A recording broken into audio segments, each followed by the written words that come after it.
West Hollywood, California, as he prepared to hand Stormy Daniels a key to the city of West Hollywood. Mayor John J. Duran introduced her as our very own Lady Godiva. It's easy enough to presume why Duran referred to the in vogue porn star as the historic Godiva, Countess of Mercia. Daniels has become a media sensation since it was revealed that President Trump's attorney, Michael Cohen, paid her $130,000 for her silence in the final weeks of the 2016 U.S. presidential election. As legend has it, Godiva was an English noblewoman who rode naked on horseback through the streets of Coventry in order for her husband to lower taxes on his tenants. The comparison isn't quite apt, however. Godiva's gallop was at the request of her husband, a humiliating quid pro quo in order for him to relinquish his hold on taxpayers, not born out of some desire to share her body with the masses. Images of Godiva show her long hair, engulfing her body, and the story includes her request that all of Coventry stay in their homes with the doors and windows closed so as not to gaze upon her. Godiva's legend couldn't be further from Daniels. The latter's work as a porn star makes her decision to share her body her own choice, not an act of coercion, and her brazen, guns-blazing attitude while taking aim at the rich and powerful Trump stands apart, as Daniels alleges that they had an affair in 2006, months after his First Lady Melania gave birth to their son Baron, and that she's suffered through a series of intimidation tactics by those loyal to Mr.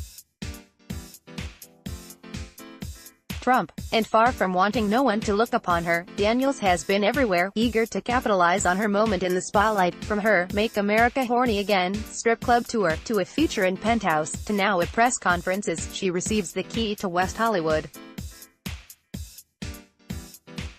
Arriving just before her scheduled photo op, I was met with a throng of gay men and women of various ages, though they tended to skew older.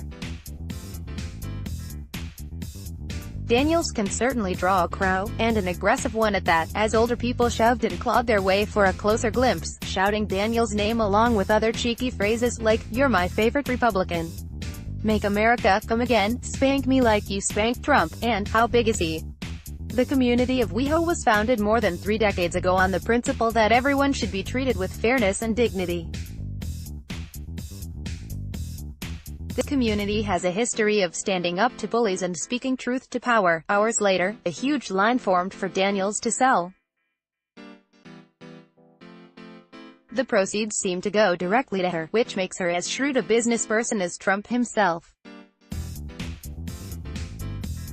And herein lies the beauty of Daniels. Her fans are thoroughly convinced that she's doing this to bring down Trump and she's the hero America needs right now, despite her making quite a pretty penny off her time in the limelight. Her lawyer, Michael Avenatti, insists he's not a celebrity despite his frequent TV appearances, as well as taking time after the press conference to pose for photos with fans. Is that any different from how Trump's supporters believe one thing while also watching him eat up media attention and line his own pockets? I've always wondered what it would take to match a personality as huge as Trump's. He was able to play billionaire in 1980s New York, parlaying that into a reality television gig and then the presidency. If the media's been turned into one big reality show, he's been the dominant character. The Jax Taylor of Vanderpump Rules, so to speak. He's a pathological liar, but he's the main focus and soaks up most of the screen time, that is, until another character comes along who doesn't particularly compete with him, calls him out on his bullshit, and commands their own storyline that's somehow even more engrossing. For this season of Vanderpump Rules, that was Lala Kent, who parlayed her relationship with a sugar daddy into a storyline of female empowerment while trashing Jax for his lies and misogynistic attitude. Daniels seems to be no stranger to how narratives work, whether in reality television or the media.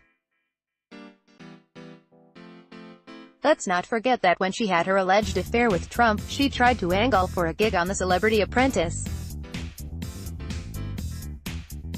How do you combat one media vulture? You create another one. And grassroots moments, stirring up anti-Trump sentiment amid sex-positive communities like sex workers and gay men, are a way to be aligned against Trump while also appealing to another demographic. Even the protesters at Daniels' event, 5 men in MAGA hats, were gay men. They were log cabin Republicans, and seemed more interested in being on TV and securing photo ops than spewing anti-Stormy vitriol as her more dedicated fans bought up her merchandise and rushed to the VIP section of West Hollywood gay bar The Abbey, unsurprisingly, the location of a failed reality series that was a knockoff of Vanderpump Rules, in order to take photos with Daniels and Avenatti. If it sounds cynical to insist that Daniels and Trump might be cut from a similar cloth, you should know that Duran, the aforementioned mayor of West Hollywood who handed her the key, mires the entire event in hypocrisy. Duran complimented Daniels on her fortitude as she takes on the president and exposes his alleged corruption, like the $130,000 hush payment she received from Cohen, while ignoring the fact that his own purported sexual misconduct cost the city of West Hollywood $500,000 in settlement money. Duran is accused of meeting a man named Ian Owens on Grindr, having sex with him, and then hiring him as his deputy. Owens then claimed he was frequently propositioned by Duran, well over 100 times, he alleges, and was made to organize a list of contacts he'd had sex with. Owens subsequently sued and the city awarded him $500,000 to settle his claim. If Stormy Daniels' Day, a proclamation created by Duran himself, is to celebrate someone who was sexually misused by a man in power and then paid off, shouldn't Owens have been standing at the podium beside Daniels? But then again, positioning Daniels beside Duran offered him the photo op he seemed to crave as he grinned through Daniels' speech. It's most likely Daniels didn't even have a clue about Duran's alleged improprieties, and since the press was barred from asking any questions whatsoever, there wasn't an opportunity for clarity. For what it's worth, Daniels' speech appeared heartfelt. She took time to thank the gay community, and her 2 gay dads. As a woman with 2 wonderful gay dads, Keith and JD, I feel especially at home here. The community of WeHo was founded more than 3 decades ago on the principle that everyone should be treated with fairness and dignity. This community has a history of standing up to bullies and speaking truth to power. You are now subscribed to the Daily Digest and Cheat Sheet. We will not share your email with anyone for any reason.